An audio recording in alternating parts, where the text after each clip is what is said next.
Hello, everyone. Thank you for joining us today for our Sonlight Newbies workshop on socialization. I am Sunny. I'm Sonlight's community manager and a Sonlight mom of 2 children. And joining me today is one of your Sonlight mentors, Anne. Anne, welcome. Thank you for being here. Why Thank don't you you. tell us a little bit about your Sonlight journey? Well, my Sonlight journey began in 2007 when I started with the pre-K program with my son. And now he's home on his break from his first semester of college. And I also have a daughter who's a junior in high school this year. Well, perfect. Thank you so much for being here. I am going to warn you guys watching, I'm dealing with a cough right now. So if I mute myself immediately, that's why. And my voice is a little strained, but Anne can definitely jump in with anything if that happens. But we are going to be talking about socialization today. So that is definitely a homeschool hot topic. It's something that you are often questioned about when you start homeschooling, and it may be something that you have a lot of questions about as well. So if you do, make sure you drop those in the comments, and Anne and I will answer them for you. But let's start by defining what socialization is. I know that's something that people say, oh, I need to send my kids to school so they can get socialized. But what are we even talking about there, Anne? Yeah, I think a definition of socialization is knowing how to function in society. A couple of points with that, just knowing common and social norms, being able to hold conversations with people across generations. And I know that it is definitely a common concern, that people get a lot of questions about. And my background, I used to teach high school biology. And so I had, 6 different classes that were, how long were they? Actually, they were an hour and a half long. We had block scheduling. And I will tell you, according to our definition of socialization, we didn't do much of that in class. I mean, they were there to learn from me, and I imparted lots of science knowledge. And, there wasn't just a ton of interaction except on lab days, between the students. So socialization, being able to function in society, I think homeschooling is a great place to have that happen. Yeah, absolutely. And I know things like manners and being able to hold conversations, all of that. These are things that your kids often learn from your example. And so I think, yeah, like you said, in school, how often do we remember, those of us who went to school too, being told, be quiet, it's time to listen now. And we would get in trouble if we were talking during class. And so it was really those situations like lunch or recess, field trips, things like that, where you're actually getting to socialize. And when you're homeschooling your kids, they can still partake in all those opportunities as well with other kids. You said something too about being able to hold conversations across generations. And I think that's something too that people don't even think about. When your kids go to school, they're with classmates that are the same age all day. But that doesn't mean that they become effective communicators across generations, which realistically, that is more the communication you're going to have in your adult life. I know when I started working right out of college, I was the only one that was in my early 20s, and I have colleagues that were much older. And so that's something that I think it's important kids learn. So what are some ways, you mentioned that you can do that when you're homeschooling, but how much does homeschooling impact that? And are they really missing out? Do you have to worry? I mean, I know everybody kind of has that back of their mind, oh, my kids are going to be awkward if I homeschool them. What are some ways to prevent that or to make sure that they are developing those social skills? Yeah, that's definitely a concern. And I'll give a personal story here. My daughter, who's a junior in high school, has been working a part-time job at Chick-fil-A for a little while. And so she works with a lot of other teenagers when she does work after school hours. And so a lot of them have asked her, oh, where do you go to school? And when she says she homeschools, they every single one of them has said, oh, I had no idea. Basically she's normal. And they had no idea she was educated in any sort of different way. So anyway, so how is it that they have these opportunities while homeschooling? Well, being I think one thing to point out is the interactions in a typical traditional school are more of, the adults are the authority and the children, are there to learn from them. Whereas at home, of course, you are an authority.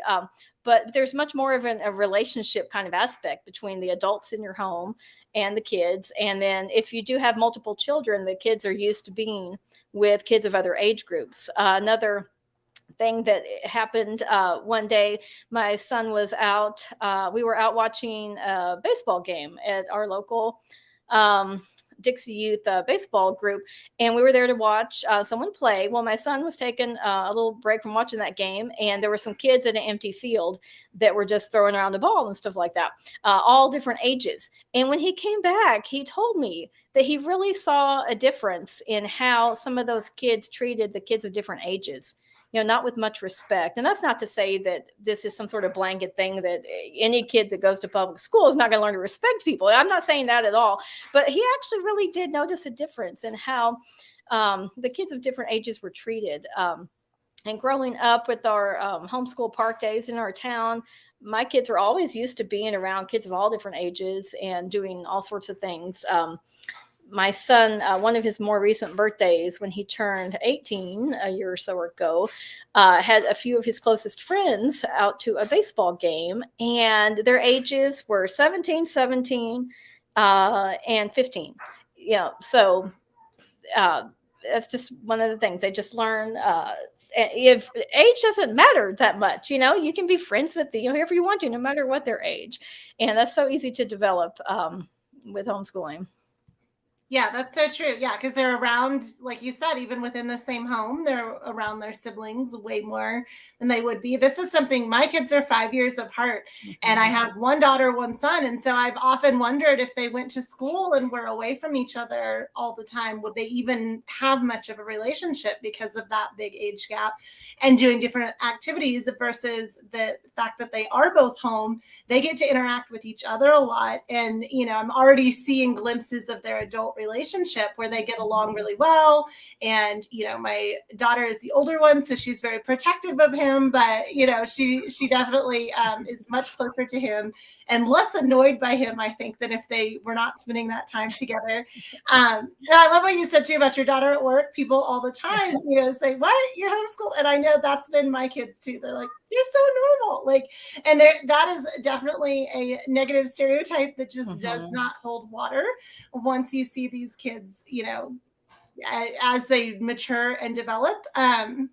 And I have one who's naturally more extroverted than the other, but both of them are able to communicate quite well. And a lot of that comes from the fact that they are with their dad and me all the time too. My husband also works from home, so they get to hear us interact in our jobs. They get to hear us interact with each other.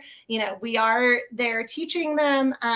But they have more mature vocabularies and things, I feel like, because they have those conversations with us during the day that they wouldn't be otherwise. Let's talk about some ways, though, that homeschoolers, I know sometimes people freak out a little bit like, okay, I'm home all day with my kids. How do I make sure that they are getting that social interaction, especially if you have a very extroverted child? I know sometimes, the parents of those kids are, well, my child needs a lot of interaction. So how do I do that? So what are some ways to incorporate those social opportunities into your homeschool day?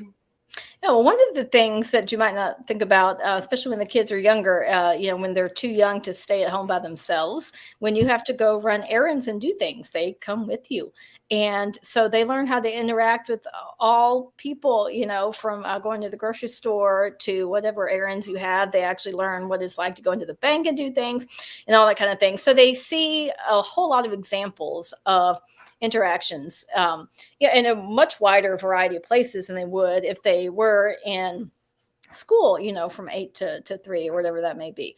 So just running errands and things like that are actually very helpful. And then and it continues to be helpful because my son, when he is home and he does go to the grocery store with me now, he can reach all those things on the top shelf that I never will be able to. So some of these benefits can just carry on for years and years and years. Another thing that you may not think about, take advantage of the homeschooling, the freedom of the schedule, and look for places to volunteer. we kind of had a unique opportunity. We have a state historic site in our town, and my kids became junior volunteers there. But I know there's lots of places around your community, like possibly like a humane society, caring for the animals, things like that. Lots of places to volunteer. And a lot of times around the holidays, a lot of people think about that, visiting people in nursing homes and assisted living and things like that. But those kind of things can be done year round to have good interactions between all different ages. But then, of course, what about making socialization opportunities people that you want to see and want to have in your life, all the time, not just visits here and there? Church, of course, is a good place. Being involved in a homeschool co-op, and we can go into more detail about that. Sports, extracurricular activities. My son was involved in the baseball group when he was younger, and when he aged out of it, we have a local homeschool sports league that he's been involved with. My daughter has done dance and gymnastics, and now that she's older, the homeschool volleyball team. So I live in a pretty small town too. So if we've got those things, I do hope that a lot of you have those things too. We've got 25,000 people in our town, and we have been able to find so many opportunities. So they're definitely out there. Yeah, and I think if you're looking for those, oftentimes like searching, either asking your state homeschool organization or kind of Googling homeschool activities near me is a good place to start to see what they have. I know when we lived in a different state, there was a local Christian school that had a homeschool academy where you could come in and play sports with the school. You could come in and do like theatrical production. You got to do basically all the fun classes, not the academic classes, but you got to do all the fun classes with that class. You got to go on field trips with them, and so that was something really nice for me. I know I always stayed away from co-ops because I've always worked while homeschooling, and I did not have the time to commit to teaching anything myself or organizing anything. And so if you're in that situation where either you have a bunch of littles or maybe you work part-time or something, and you're just like, oh, I can't do a co-op because I have to teach, there are homeschool opportunities like that as well, where you can drop your kids off and somebody else is teaching them or taking them on these different activities. So that might be something to look for. You mentioned church too. I know our church has a youth group that my teen daughter absolutely loves. But then she also volunteers in the pre-K nursery on Sunday mornings every other week. And so that's another opportunity too, if that's part service, but then also, we're coming there for the second service. And so then she joins us in the second service after she gets done. And that we were talking about those intergenerational relationships. I know she has met people of all ages that volunteer in the nursery with her. And so that's been a great opportunity. We talked about sports and extracurriculars. Yes, there are great homeschool opportunities, but there's also like rec sports in your town or, things like that too. So I know all of the extracurricular activities my kids have done have been activities that have been open to kids that go to school, homeschool. Like it's not just homeschooled kids. And so that's been kind of a neat opportunity. I think as they started hanging out with kids who went to school, they became more aware of all the freedom and the flexibility that they have in being homeschooled as well, which was good. Let's see, it looks like we've got some questions coming in. Our children's museum has a homeschool science experiments once a month that's coming in. So that sounds super fun. Look for museums around you because oftentimes they do homeschool days too, where you can get free or reduced rate admission and meet other homeschoolers. And then Jana is saying that her kids helped with Upwards at church, the Upwards sports. So so even if you don't want to play the sports, you still have the opportunities to maybe coach the sports or help out with younger kids as well. You mentioned errands though, and I love that because even like little kids, right? You take them to the grocery store with you. And I think that was the first place that my kids ever heard me say like, please and thank you to somebody, or like when you're paying for something.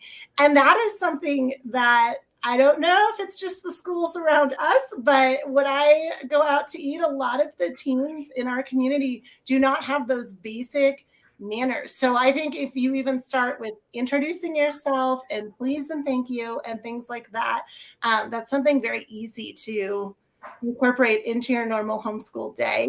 And then also neighbor kids. If you live in a neighborhood where there's other kids around, I know we have a ton of kids in our neighborhood. And if, especially when the weather is nice, kids are just in the street all the time, which I actually hadn't seen since my own childhood. So we moved to our current neighborhood. So I know not everybody has that, but yeah, when there's other kids around, send your kids out there and let them play and interact with other kids. But let's talk a little bit too about homeschool parents. We talked about the homeschool kids, but I know sometimes the parent gets a little burnt out because they're spending so much time, they don't have that adult interaction. So what or how should they prioritize their own socialization as well and making sure that they have activities for themselves too? Yes, I think that's really, really important because, you know, as parents, plus the homeschool aspect, you know, we are serving, you know, people all day long. So it is really important to make time for yourself. It is definitely something that you have to be intentional about because it's really easy to let the time slip by. And, you know, just, you've got to be really intentional about it. One thing to keep in mind is that I call this double dipping. You know, let's say your kids are involved in activity already. Well, make that be an opportunity for you to be able to socialize too. So when, you know, my daughter does gymnastics and I'm in the, you know, parent room watching, you know, you meet the other parents and things like that. When you go to meets or games or whatever the case may be, then you've got some folks that you know, and you can go do dinner afterwards, things like that. So make it a point to meet the other adults that are also involved in activities that your kids are in. So that's some double dipping there. And just find opportunities when you can. I like to double dip in another way too, even if it is an activity for me. I try to just get the most bang for my buck. So when my guys, my husband and my son were out at Scouts every Monday evening, I would invite some moms and daughters over to my house. And so the kids would play and the moms, we would work out. So we got our exercise in for that day. And it was really super fun time. So I'm all in for double dipping. But sometimes you just need to do something by yourself too. And I totally get that. Especially, well, for me, especially when the kids were younger and just, you know, just needy, you know, young children are needy. My husband get home from work, I would just need to go be by myself. You know, I would just say, you know, here you go. Here's the leftovers. You know, I'm going. I would just go walk around the store and window shop and just be by myself for a little bit. And that's totally okay too. And another thing besides just being all by yourself, you can, as a person, you get away from mom roles and things like that and go find a place to volunteer yourself. I mentioned that historic site locally. And when my kids got older, they became volunteers too. But I've been doing that for a really long time. And it's just a great place, just a great idea just to find a volunteer activity that gets you around other people that have common interests. You know, I love history. You know, imagine I love history, you know, when I get to read all these great Sonlight history books. So when I'm volunteering at the historic site, you know, I get to share history with other people and be around other people that are interested in history too. So there are just so many opportunities out there that you just have to kind of go seek them out and find the time to do that. Yeah, that's so true. And I love what you said both about the social and then also like mom time, right? For yourself too. I think both of those are super important. I have a tendency to be more of an introvert. And so oftentimes I need to kind of step away and do my own thing. And so I try to make time every day for something, even if it's 5 to 10 minutes of, you know, time to either read my own book, do my Bible study, work out, you know, something like that to kind of get my head on straight. That way I'm ready to conquer the day and whatever's coming at me. But then also social activities with other women. I know I joined women's Bible study at my church, but I went specifically at night when there was not childcare because I did not want to be around other people's kids after being around my own kids all day, who I love and I'm super close to. I needed just adult time. And so our church had one during the day with childcare if you know, had younger kids that you wanted to bring, but they also had a women's Bible study at night where no childcare was provided. So I would leave the kids with my husband, and then I would go spend time with these other women and get that social interaction. And then we would go to dinner like once a month. And so I started doing that several years ago. And that, really, I've met many of my closest friends that way. But we try to go to dinner once a month or do something when it's just us, no kids, or anybody else around. And so that gives me that time for that adult interaction. But I do have to say, as your kids get older too, now that my daughter's a teenager, I really do enjoy hanging out with my kids and socializing with them too. And I'm sure now that your kids are older, you're kind of in that same age group as well. When the kids are little, they need so much, right? But as they get older, they become more independent. And if you've built this relationship with them homeschooling, it really is fun to talk to your older kids and hang out with them. Yes. Oh, I agree so much. A lot of people have asked me this year with my son going off to college, how did I do? And I would tell them I really did amazingly well, partly because I did hear from him more than I actually thought I would, because he would just call me up any random day to tell me what he was learning in his classes. And I just thought that was so cool. So we really kept in touch really well. And you're right. Now, I mentioned when the kids were much younger, I would just have to get out of the house and just be alone. It's totally not like that anymore. It's so fun to see the relationships grow as you become more of a mentor, to them, and less of a, teacher kind of thing, as they get more independent in their school too. So it's super fun. Now that he's home from school on the break, we're just really enjoying the time together, just visiting. Well, and I love what you said there too, because I feel like all of our mentors who have grown children, they all say like, oh, it's so fun when they come back and we have this good relationship and we talk often. And so that's a big motivator for me, with kids still at home that I'm homeschooling is, I hope when they grow up, we still have this close bond and this close relationship. And I think, you are able to build that so much better just because you're there with them all day, whether you're teaching them or they're having a crisis of their own and you're counseling them or whatever it is. So that is a great point. Now, I know sometimes, you might have hesitations when you start homeschooling, but I think once you get into it, you do start to see those benefits and you realize, oh no, your kids are totally fine.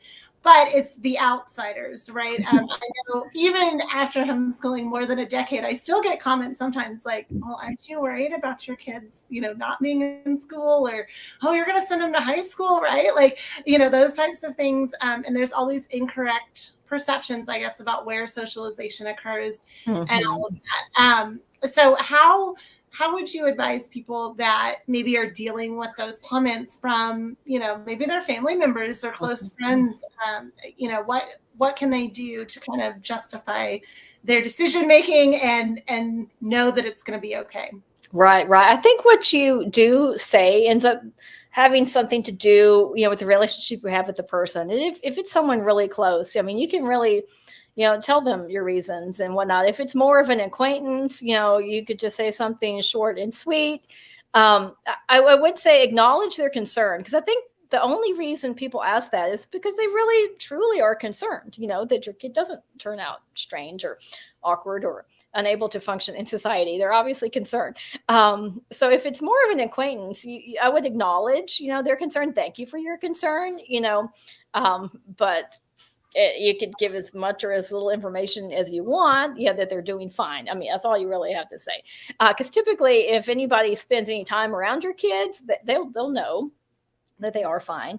I think if it is a closer person to you, then it's completely okay to go into some of the details and explain, how this is okay. This is something that I will never forget. This was years and years and years ago, but I was working out at the gym. And my kids were real little, and they were in the gym childcare. And one of my I mentioned I taught biology. I think I mentioned that. Okay, so one of my former students came in, and he knew that I had little kids and everything. And he asked me about something about if they went to the school district they used to teach at or something like that. And I said, no, I'm homeschooling. And he looked at me and he just said, well, but then how are they going to experience bullying? He said that. I was shocked. I said, well, I really hope they don't experience that. Anyway, you just never know. You really never know what you're going to hear. Well, I think that's a good point too, that not all socialization at school is socialization you want your kids exposed to, right? Like things like bullying. I actually remember that when my kids were a little bit younger, and I don't remember where we were, but my daughter was just so incredibly confident. And somebody commented on it and they were like, wow, how is she so confident? And I was like, I really think it's because she hasn't been bullied. She hasn't been in a school situation where she was made fun of for enjoying learning or, for being herself. And so she doesn't have those hangups. Now that she's a little older, she of course deals with some insecurities. But overall, when I look at myself at that age, who was so worried about where I fit on the social ladder in my school, and there's so many things that she has avoided by not being in those situations. Yeah, I thank God. I'm like, oh my goodness, my kids have avoided any of that. They never have felt like they weren't smart enough, right? Because it's not like they were in a classroom where they had other students the same age, around them that they were trying to match pace with their learning or anything like that. Like there's so many positive benefits to just letting them learn in an environment where they're encouraged to learn at their pace. And they avoid bullying and things like that. And I know really as my kids have gotten older, when people are like, oh, aren't you worried about them? I'm like, have you met them? Like, come talk to them and you will realize like there's nothing to worry about. I think the first few years I homeschooled, I was nervous about that, right? Everybody thinks of homeschooling kids as being the weird kid, but there's also weird kids that come out of public school too, right? Like, so now I'm just like, well, kids are only going to be as weird as their parents are. So unless you think I'm weird. Right.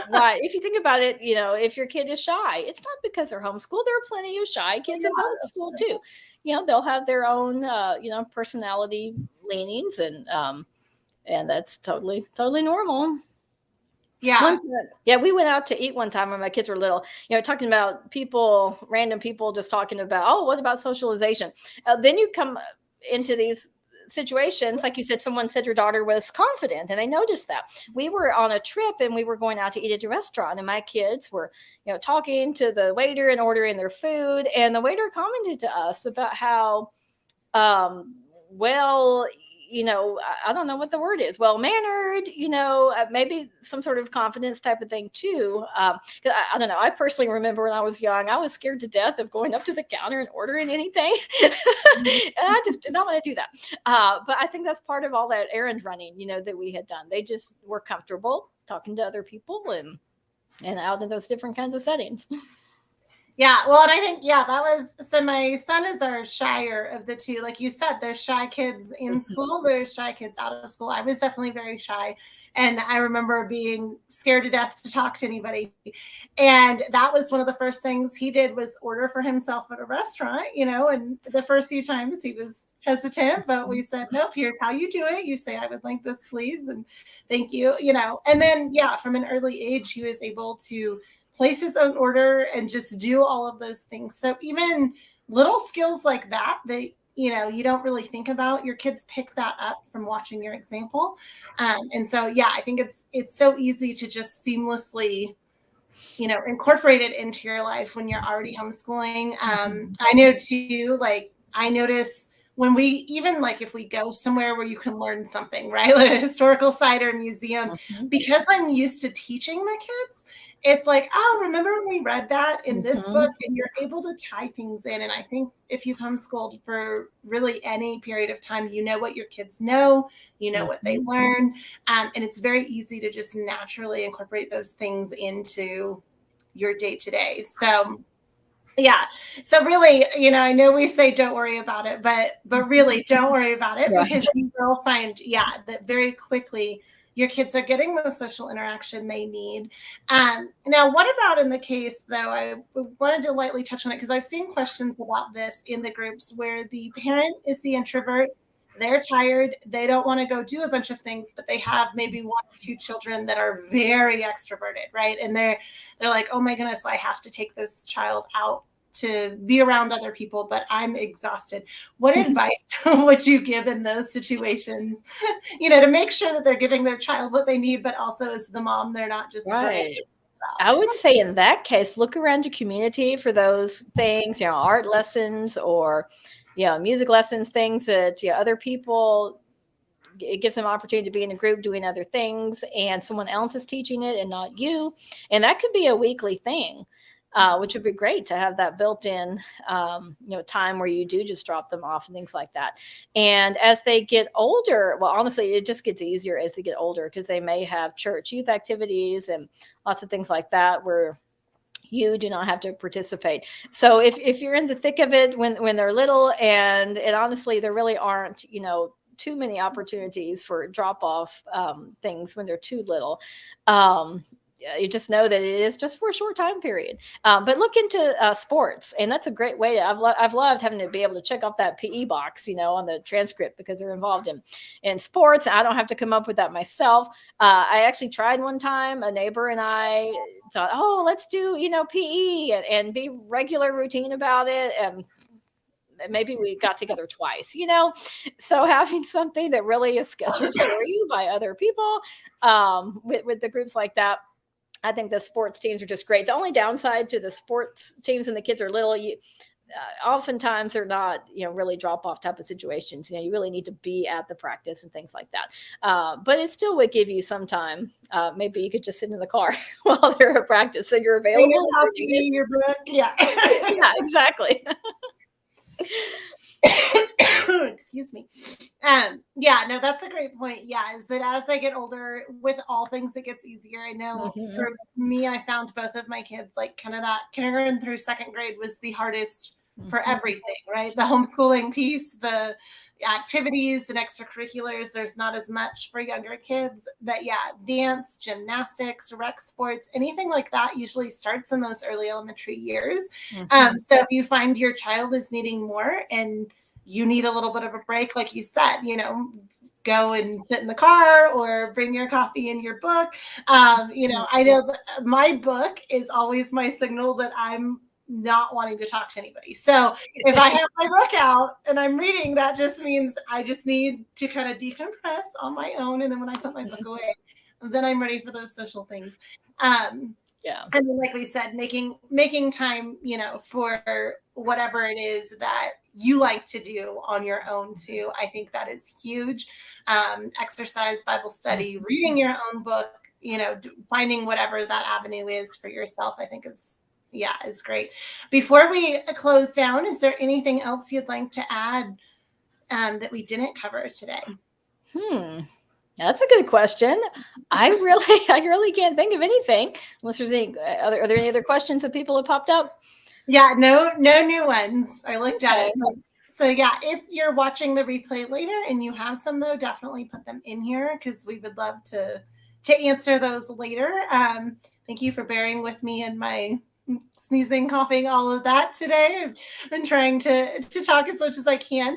Also, we do have some exciting events and things coming up in the upcoming weeks as well. So the first thing, we are actually moving to a new app. So if you are watching this live in the app, we actually found an app with better features and more of the things that everybody has mentioned they want, but we are going to keep the same groups and things that we have in the current app. So if you have any app suggestions, definitely let us know.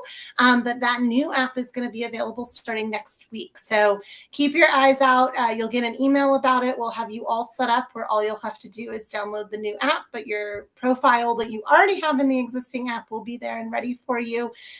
So we're excited. We think it's going to just be even better than what we've had this year in the app. So that is coming next week. Keep your eyes out, like I said, in your email for the information to move over there. Also, we have a Homeschool Helps and Hacks coming up on January 19th, and that is our New Year Fresh Start. So whether you are starting a new school year right now, or maybe you're in the middle of it and you're having a really hard time getting back in the swing of things after the holidays. We're going to give you some tips and tricks in there to help you out and make this school year a lot easier and getting back in the swing of things. I know sometimes it's really hard in January. Then also, at the end of January is School Choice Week. So we're going to celebrate the choice to homeschool all week long. And we are actually doing an event January 24th through the 26th. And this is going to be Homeschooling with Sonlight, your guide to getting started. So if you have friends that are maybe curious about homeschooling, but they don't think they can do it for one reason or the other, we are going to do on January 24th, 25th, and 26th at 7 p.m. in the evening, an event that takes you from maybe don't think you can homeschool, maybe you've considered it, all the way up to, how do you actually get started? So please invite your friends that are in that position, or maybe they've seen what you're doing this year and they're interested. That's going to be January 24th, 25th, 26th at 7 p.m. There will be one session each time, and those we will be answering questions in there as well. So we would love to have some new people join us there that you may know that are interested in that. And thank you so much for being here with me today. And speaking about socialization, we also had Jonna in the chat. So Jonna, thank you for that. And again, if you guys have any questions or comments in the replay, we would love to answer those. And we're still going to be answering all your questions. So thank you so much, ladies.